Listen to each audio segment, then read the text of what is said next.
Bonjour, chers auditeurs. Ici Éric Lantier au microphone et bienvenue à ce tour d'horizon du 26 octobre 2017.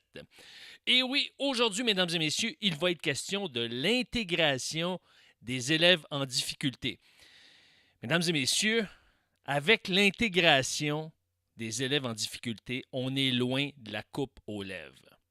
Et oui, pourquoi on est loin de la coupe aux lèvres? Eh bien, imaginez si vous étiez Marc Bergevin et vous désirez faire les séries éliminatoires, ce qui n'est pas garanti aujourd'hui pour les Canadiens. Si on se projette à la fin de la saison, c'est pas clair que les Canadiens vont faire les séries éliminatoires. Et vous allez dire, oui, mais c'est quoi le rapport entre les Canadiens et l'intégration des élèves? Eh bien, je vous invite à me suivre encore pour quelques instants, vous allez comprendre. Vous êtes Marc Bergevin. Vous voulez faire les séries éliminatoires parce que vous aspirez, une fois que vous êtes dans les séries, d'obtenir, de gagner la Coupe Stanley, que votre équipe gagne la Coupe Stanley. Et là, pour y parvenir, eh bien, vous intégrez dans votre équipe de joueurs des nageurs, des marathoniers, des joueurs de pétanque, de rugby et de golf. Est-ce que vous pensez sincèrement que vous allez être en mesure de vous rendre aux séries éliminatoires? Et encore moins, si vous y parvenez par un coup de chance, vous n'arriverez pas à gagner la Coupe Stanley, c'est garanti. Mais c'est exactement ce que le ministère de l'Éducation est en train de faire avec les élèves du primaire et du secondaire. Il pense qu'en intégrant les élèves en difficulté dans les classes régulières, il va être capable de parvenir à réduire le taux de décrochage dans les classes. Évidemment, il va vous dire, le ministre de l'Éducation, qu'on va donner plus d'autonomie aux écoles, plus de pouvoir aux directeurs d'école et les commissions scolaires vont avoir une mainmise moins grande ou moins forte sur les écoles. Là-dessus, je suis d'accord. Mais il reste que néanmoins, lorsqu'on regarde le profil des enseignants et lorsqu'on regarde les études qui se penchent sur le décrochage des enseignants, parce qu'il n'y a pas juste des élèves qui décrochent, il y a des enseignants qui décrochent, un bon nombre d'enseignants qui décrochent. Eh bien, ce qu'ils vont nous dire, c'est qu'ils ne sont pas suffisamment équipés pour l'intégration des élèves en difficulté d'apprentissage ou d'adaptation.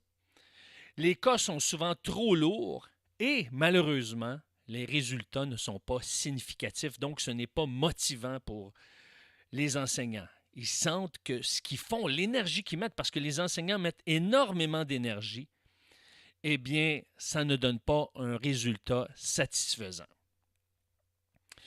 Moi, ce que je propose au ministre de l'Éducation, et ça fait quand même quelques années que je propose ça, c'est que chaque école puisse se spécialiser auprès d'une clientèle.